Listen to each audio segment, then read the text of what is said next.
Waalaikumsalam warahmatullahi wabarakatuh. Ibu, selamat pagi. Sehat selalu ya Bu Hana ya. Sehat alhamdulillah. Baik Bu Hana. Jadi hari ini saya melakukan observasi terkait dari proses belajar Ibu nanti. Jadi dengan harapan nanti dari apa yang sudah dilakukan itu nanti ada persiapan awal ya. Iya. Tentunya membuat Ibu bisa lebih siap dan juga percaya diri ketika nanti menjalankan observasi. Ya, Dan untuk yang pertama saya akan memberikan beberapa pertanyaan ya Bu ya. Jadi silakan.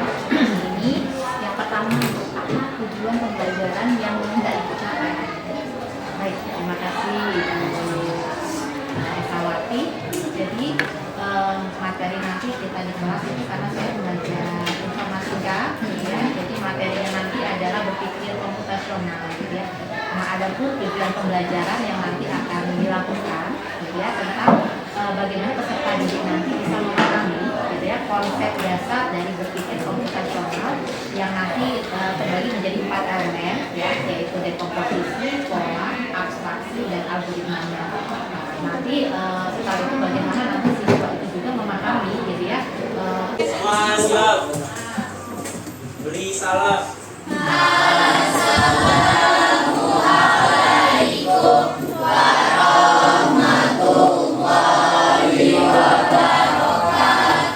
Waalaikumsalam warahmatullahi wabarakatuh. Selamat pagi. Sehat semuanya? Lengkap ya? Lihat adanya ya. Sudah sarapan? Sudah? Belum? Banyak yang sudah berarti ya. Ada sudah, belumnya sedikit ya. Banyak peminat yang sudah. Alhamdulillah kita ketemu hari ini ya. Sebelum kita belajar, Ibu absen dulu hari ini tanggal 2. Sekarang nanti tanggal 2. Pokoknya semangat kalau awal bulan ya. Hari ini siapa yang hadir? Hadir semua ya? Hadir semua. Oke ya, ada yang izin tadi ya keluar ya. Oke ya. Tetap semangat belajar hari ini. Masih ada 9 jam ke depan kita akan belajar. 10 jam. 10 jam akan kita belajar sampai dengan jam. Siapin energi ya, siapin fisik, pikiran yang sehat gitu ya. Sehingga pembelajaran kalian nyaman selama 10 jam ke depan ya. Kalau kalian sudah loyo, sudah bad mood di pagi hari gitu ya. Ada hari ini yang pikirannya masih kacau? Masih ada. Masih belum kondusif dalam kelas ada. Jangan badannya aja dalam kelas ternyata pikirannya masih kemana-mana. Ada? Nggak ada. Pada sudah fokus belajar semuanya. Oke ya. Kalau Bu Hana bilang begini ya, ikutin nanti ya. Sebelum kita mulai belajar ya. Saya fokus, saya semangat, saya bahagia. Itu ya? Iya. Bukan semangat, oke ya? Saya fokus, saya semangat, saya bahagia. Terus belajar ya. Oke, diulang ya. 1, 2, 3, berangkat. Saya fokus, saya semangat, saya bahagia. Oke, hari ini sudah tahu belum agenda kita belajar apa? Hah? Berpikir komputasional. Ya, materi sudah Ibu kasih sebelumnya ya. Ada yang bisa sebelum kita belajar apa sih? Kalau kita belajar materi berpikir komputasional, apa yang dalam pikiran kalian? Berpikir secara komputer. Boleh, apalagi? Silakan. Berpikir secara efektif. Berpikir secara efektif, apalagi? Berpikir secara kritis, komputer kritis, efektif, apalagi? Satu lagi. Ada? Udah itu aja. Berpikir secara komputer, secara kritis, secara efektif, gitu ya. Sudahkah kalian kalau pagi ada komputer efektif, berpikir secara efektif? Sudah belum kalian tentang menerapkan ada suatu masalah, terus kalian menyelesaikannya dengan berpikir secara komputasional. Sudah, misalkan dalam kegiatan sehari-hari contohnya apa? Sederhana aja, apa contohnya? Cuci baju. Kenapa nyuci baju itu kalian? Kenapa nyuci baju? Dengan nyuci baju kenapa? Karena bajunya kotor. Harus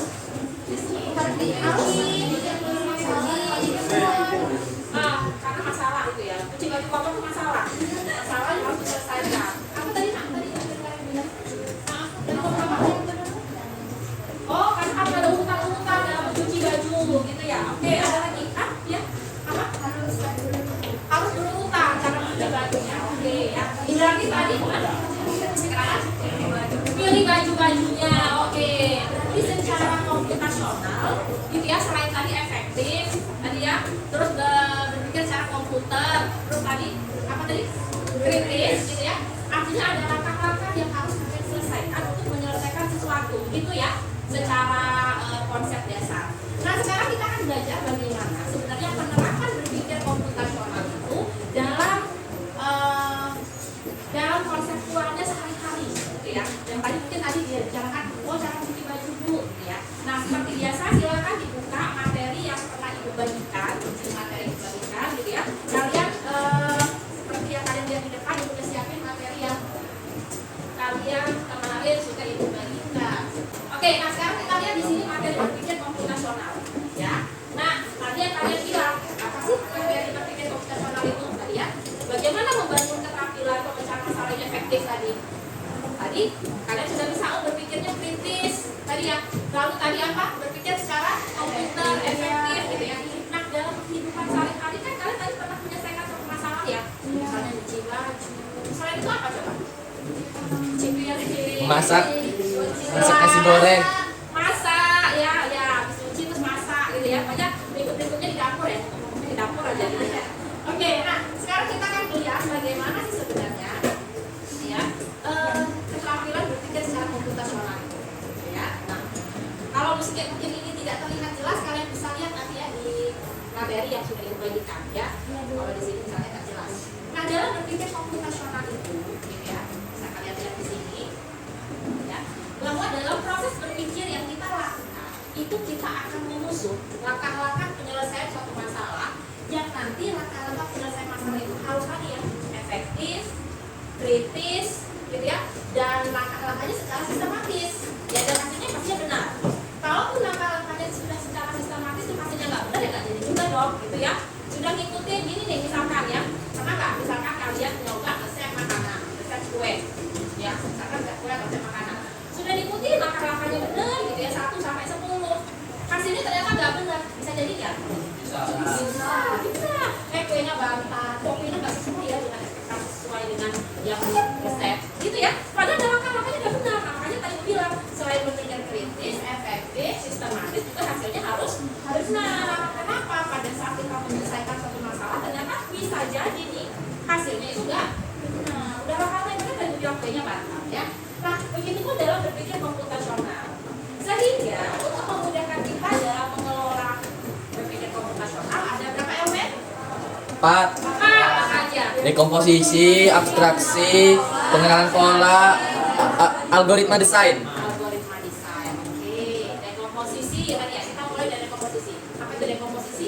Merupakan pembagian masalah menjadi kecil-kecil. Dibentuk masalah jadi Kecil. Masalah yang besar jadi kecil-kecil.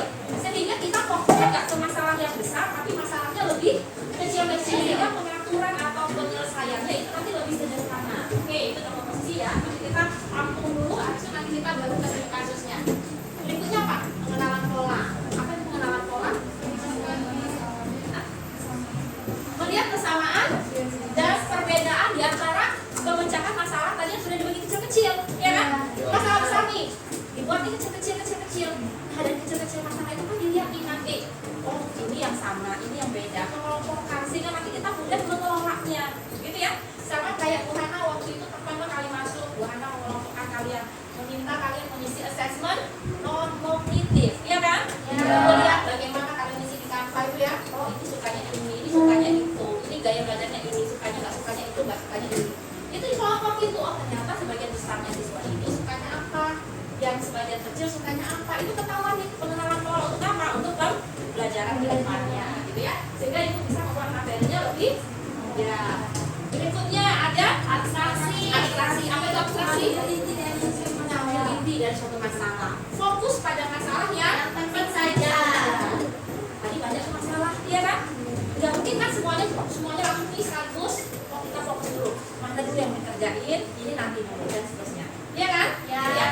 Prioritas, intinya prioritas. Dan yang terakhir adalah desain algoritma. Apa itu desain algoritma? Membuat urutan dan mengembangkan penyelesaian masalah. Satu persatu, step by stepnya tadi gue bilang kalau langkah jadi 10, berarti semuanya secara berurut 10 itu diselesaikan, diurutkan. Begitu ya? Nah sekarang sebelum kita masuk studi kasus, kita lihat dulu materi yang berikutnya ya. Videonya, tapi bahan ajar teks ini teks bisa kalian buka dulu ya. Kita lihat dulu untuk menambah wawasan kalian tentang materi yang sudah kita diskusikan. Kita lihat dulu ininya.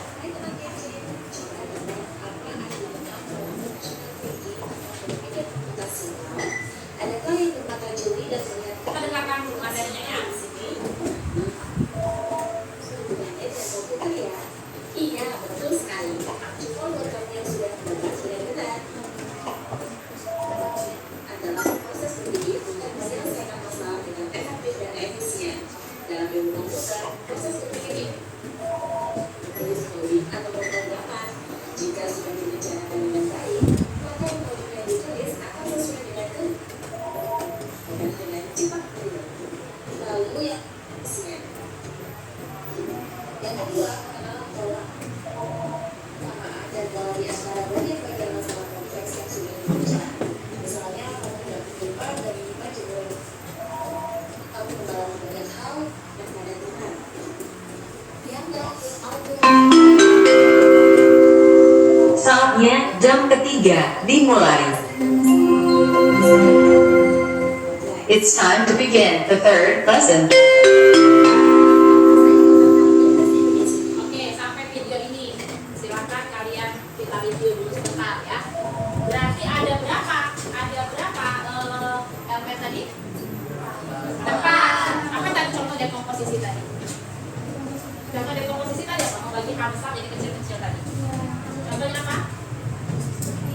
Acara 17 Agustus. Dia sebagai apa? Ketua, ya kan? Ketua, terus akhirnya dia habis dong kerja sendiri kan? Akhirnya dia bagi tim-timnya, sehingga nanti tim-timnya jadi lebih mudah dia mengerjakan ya. Oh, tim konsumsi ada, tim acara ada dan seterusnya. Terus berikutnya ada pola tadi ngapain dia? Contoh pola, mengenali pola. Apa tadi? Jemuran, baju, ya kan? Baju itu banyak tuh. Dia harus apa secara pola? Kalau dia mengenai pola, membedakan, mengelompokkan pakaian yang mungkin punya ayahnya, ibunya, adiknya, kakaknya, sehingga nanti dia boleh usul mudah membawanya, membagi-baginya sampai nanti melipatnya ke dalam lemari. Terus apa lagi tadi? Abstraksi.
yang keluar duluan nanti restoran ini.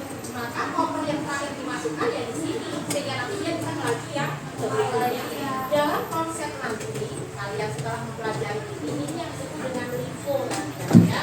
LIFO itu last in first out ya. Nanti konsep pembelajaran setelah ini apa itu yang terakhir masuk maka yang pertama keluar. Dalam konsep komputer tadi yang berubah komputer itu namanya LIFO. Oke ya. Nah setelah ini ada yang ditanyakan nggak? Tidak. Cukup jelas kan? Ya. Oke, lanjut berikutnya nanti setelah kalian menyelesaikan kelompok kalian akan mempresentasikan kelas. Bisa itu? Bisa. Nanti empat rubrik penilaian yang Bu Hana akan tampilkan. Akan maksudnya lihat ya. Empat penilaian ini adalah penerapan masalah. Lalu berikutnya adalah pengenalan konsepnya, pemahaman konsep. Benar nggak nih pemahaman konsepnya? Ya. Lalu penerapan masalahnya benar nggak? Kayak tadi kunci baju gitu ya. Penerapan masalahnya udah benar, tapi bisa nggak nanti di konsepnya? Lanjut berikutnya kreativitas. Kreativitas itu dalam hal presentasi nanti ya. Bagaimana penyajian presentasi dan yang terakhir adalah kaktifan. Kaktifan nanti lihat nanti berbagi perannya benar apa enggak, pengelompokannya nanti kerja semua atau tidak. Paham itu? Paham. Oke. Sekarang kita bagi kelompok ya. Silakan kalian bagi kelompok.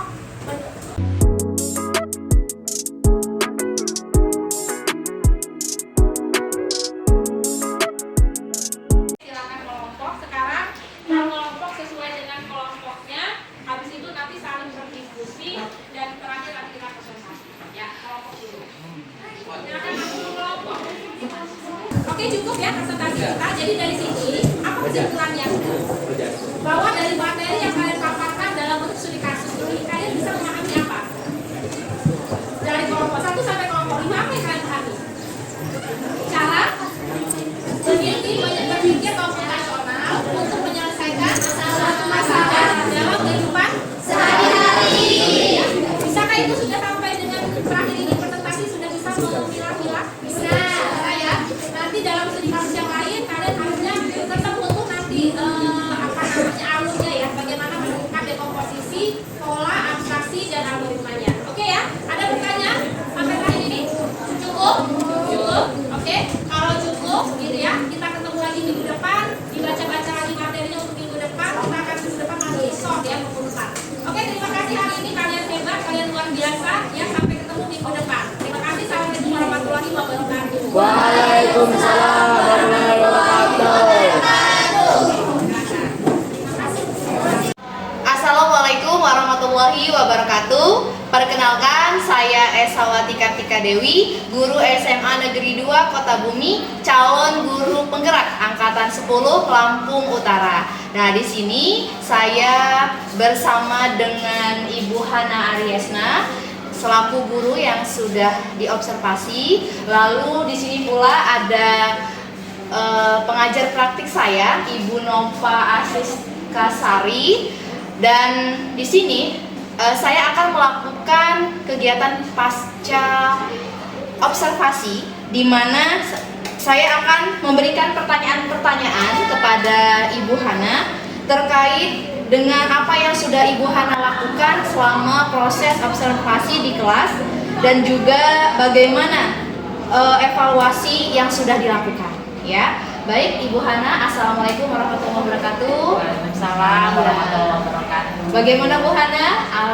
Apa kabarnya Bu Hana?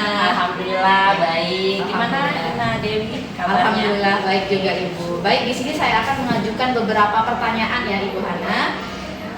Yang pertama terkait observasi yang kemarin sudah kita lakukan. Bagaimana perasaan Ibu dengan jalannya proses observasi kelas yang sudah berlangsung? Baik, terima kasih Nadewi. Jadi observasi yang sudah kita lakukan gitu ya kemarin itu sesuai dengan harapan saya gitu ya, sesuai dengan tujuan pembelajaran yang memang sudah saya tulis gitu ya. Jadi proses pembelajaran bersama siswa itu lancar gitu ya, dan mereka memberikan umpan balik yang memang sesuai harapan saya. Iya, alhamdulillah ya Ibu Hana ya, sesuai dengan harapan. Lalu selanjutnya Bu Hana, bisa diceritakan kembali Bu, area pengembangan apa yang memang ingin Ibu capai, lalu tahapan-tahapannya sudahkah dilakukan di kelas? Oke. area pengembangan yang ingin saya capai adalah mengembangkan bagaimana ya proses berpikir kritis siswa gitu ya, itu terjadi dalam proses pembelajaran gitu ya. Selain itu interaktif pembelajaran ingin saya fokuskan juga gitu kepada siswa, karena memang interaktif pembelajaran itu dengan proses berpikir kritis siswa itu menjadi acuan saya dalam proses tujuan pembelajaran yang ingin saya capai gitu ya. Dan saya lihat gitu ya di dalam proses pembelajaran itu tercapai gitu ya. Dan langkah-langkah yang saya lakukan itu adalah dengan menampilkan gitu ya berbagai macam media pembelajaran yang bisa dipilih siswa sesuai dengan minat mereka gitu ya. Mungkin kemarin kita lihat gitu ya, ada bentuk video, ada bentuk modul, ada bentuk kuis interaktif ya, yang memang mereka bisa langsung akses gitu ya dari e-modul yang memang saya bagikan gitu. Nah itu saya gunakan gitu ya, saya rangsang agar siswa tidak terlalu kaku gitu ya dengan proses pembelajaran yang mereka inginkan gitu, sehingga proses pembelajaran itu selaras dengan memang sesuai dengan minat yang memang dalam konsep pembelajaran diferensiasi itu memang sangat diharapkan gitu ya dalam proses pembelajaran dalam setiap materi yang saya ajarkan di kelas. Iya, luar biasa ya Bu Hana. Kemarin saya juga sudah melihat Ibu memang sudah punya modul ajar sendiri yang memang bisa diakses oleh seluruh siswa ya Bu ya. Harapannya mereka bisa lebih interaktif lagi, tidak gampang bosen ya Bu ya di kelas. Jadi fokus kita ke area pengembangan interaktif pembelajaran dan proses kritis itu tercapai ya Bu ya. Betul sekali. Baik, selanjutnya menurut Ibu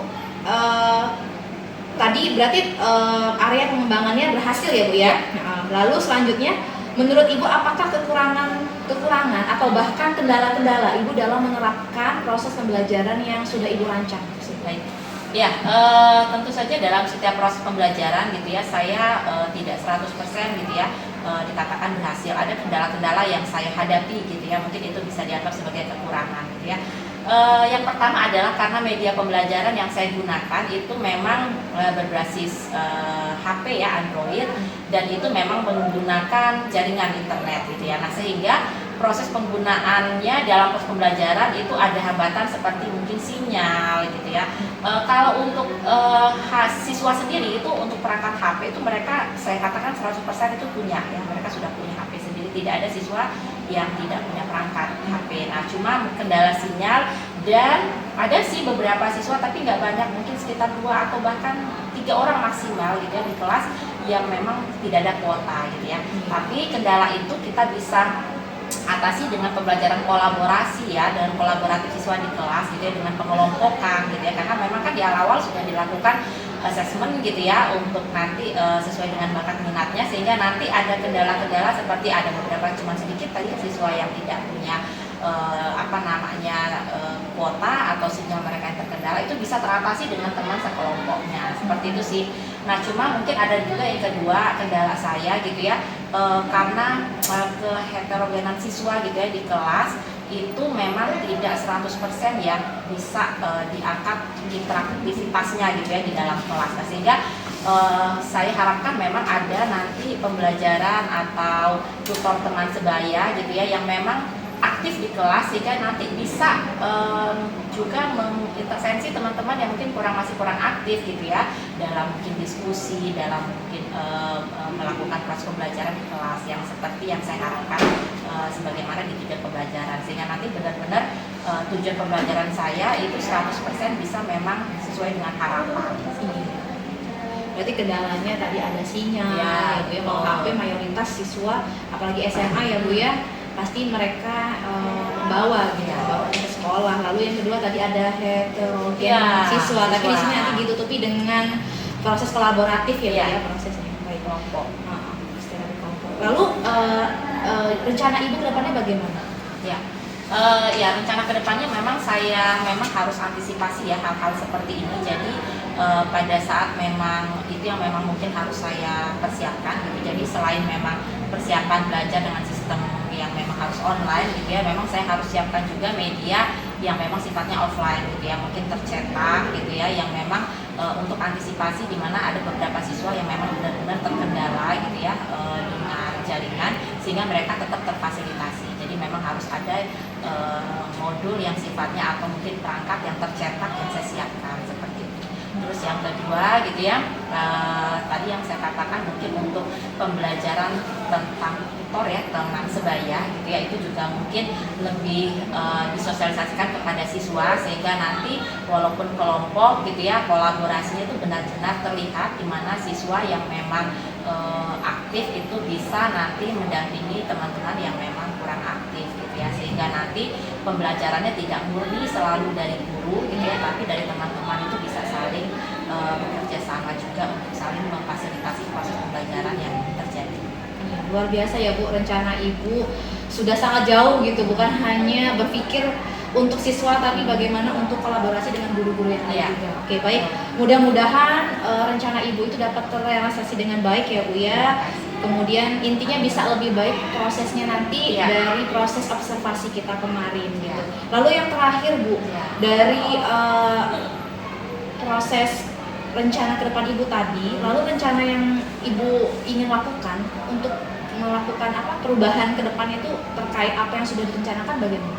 Ya, saya akan tetap ini ya, artinya saya di kelas sebagai guru itu tetap harus punya komunikasi yang baik ya dengan terutama siswa sebagai subjek dan objek ya, pelaku dari proses pembelajaran gitu. Jadi tetap saya akan terus melibatkan siswa dalam diskusi untuk proses pembelajaran apa yang memang nanti akan dilakukan gitu ya, sehingga konsep pembelajaran yang saya nanti bawa ke kelas itu memang sesuai dengan apa yang mereka inginkan gitu ya. Jadi bukan dari saya secara 100% gitu ya untuk melakukan pengelolaan pembelajaran gitu ya. Jadi untuk kedepannya tetap saya akan melakukan komunikasi, diskusi dengan siswa gitu ya, dengan melakukan mungkin refleksi gitu ya, umpan balik ke siswa bagaimana evaluasi proses pembelajaran yang sudah dilakukan, sehingga nanti saya terus akan memperbaiki proses pembelajaran yang nanti sesuai dengan keinginan untuk kebutuhan semuanya. Tentunya memang sangat dibutuhkan ya Bu ya untuk umpan balik dan juga refleksi. Baik, luar biasa Bu Hana untuk rencana kedepannya. Artinya itu juga bukan hanya pembelajaran buat Bu Hana, saya juga selaku guru di sini, Pak Bu Hana akan banyak sekali belajar dari Bu Hana ya Bu Hana ya. Baik, terima kasih Bu Hana atas waktunya. Ya, sehat selalu. Saya tutup. Wassalamualaikum warahmatullahi wabarakatuh. Terima kasih semuanya. Ya, baik, itulah tadi proses pasca observasi yang sudah saya lakukan bersama dengan Bu Hana. Selanjutnya yaitu pemberian komentar oleh pengajar praktik saya kepada Ibu Nopa Asiska Sari. Dipersilakan. Baiklah, terima kasih Bu Esa. Sebelumnya Assalamualaikum warahmatullahi wabarakatuh. Waalaikumsalam. Selamat pagi Bu Esa, Bu Hana, gimana kabarnya, sehat? Sehat, Sehat ya. Luar biasa sekali, tadi barusan saya memperhatikan coaching yang telah dilakukan oleh Bu Esa kepada Bu Hana. Jadi saya merasa malah pengen masuk kelas dengan Bu Hana. Jadi banyak sekali hal-hal baru yang saya rasakan, ternyata menarik sekali kelasnya Bu Hana gitu. Mudah-mudahan di lain waktu kita dapat berjumpa di dalam kelas. Baiklah, akan saya berikan komentar ya. Coaching yang sudah dilakukan Ibu Esa kepada Ibu Hana sudah sangat baik. Sudah dengan alur tirta, ada tujuan, ada identifikasi, ada rencana aksi dan tanggung jawabnya. Di sini Ibu Hana mengatakan bahwa tujuan pembelajaran yaitu siswa mampu menyelesaikan masalah dengan berpikir komputasional. Lalu ada area perkembangan yang Ibu Hana lakukan yaitu interaksi siswa terhadap proses pembelajaran. Bagaimana siswa itu bisa aktif di dalam kelas dengan media-media pembelajaran yang dipilih dengan Bu Hana. Tadi sudah dikatakan bahwa Ibu sudah menerapkan proses pembelajaran berdiferensiasi, di mana medianya pun berbeda-beda antara satu kelompok dan kelompok lain. Artinya di dalam proses pembelajaran, Ibu Hana sudah mengelompokkan siswa berdasarkan kesiapan, kebutuhan, serta gaya belajar siswa ya Bu. Luar biasa. Dan saya dengar tadi bahwa semua media pembelajaran itu disiapkan langsung oleh Ibu Hana. Luar biasa sekali. Jadi saya di sini ikut merasa senang gitu, karena bagaimanapun juga Ibu Hana sudah sangat menarik sekali di dalam proses pembelajarannya. Tapi di dalam proses pembelajaran yang menarik pun ada beberapa hambatan. Karena Ibu Hana menggunakan media TK atau proses pembelajarannya yang menggunakan sinyal tadi jaringan ya Bu ya. Jadi jaringan merupakan hambatan utama sinyal ya Bu ya. Lalu ada beberapa siswa juga yang tidak punya kuota tadi, mungkin karena dia ada kuota tapi pas jam pelajaran habis itu kan tidak bisa keluar dari sekolah, tidak bisa membeli. Nah, dari hambatan yang Ibu utarakan tadi, Ibu sudah memiliki rencana nih. Rencananya apa? Rencananya yang pertama, Ibu akan menyiapkan media pembelajaran offline. Jadi selain online, Ibu sudah akan mencetak media pembelajaran. Jadi siswa yang terkendala sinyal, yang tidak punya kuota, bisa tetap belajar. Yang kedua yang lebih menarik tadi adalah penerapan tutor sebaya. Nah, tutor sebaya ini kan jarang dilakukan di semua sekolah. Gitu. Saya harap setelah Ibu menerapkan, kita bisa ikut melaksanakan di proses pembelajaran kita juga di sekolah ya Bu ya. Jadi tutor sebaya mudah-mudahan berhasil ya Bu ya. Lalu penerapan rencana-rencana yang ke depan yang begitu baik, semoga bisa terrealisasi dengan baik pula. Dan saya percaya Bu Hana, Bu Esa, dan bisa mengajak teman yang lain untuk berkolaborasi. Tadi kan di sini juga Bu Hana menyatakan bahwa bukan hanya kepada siswa tapi ingin mengajak juga kepada rekan-rekan untuk berkolaborasi.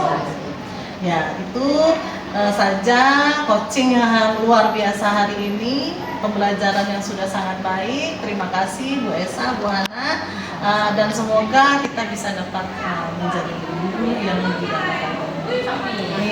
Terima kasih. Saya akhiri. Wassalamualaikum warahmatullahi wabarakatuh. Waalaikumsalam warahmatullahi wabarakatuh.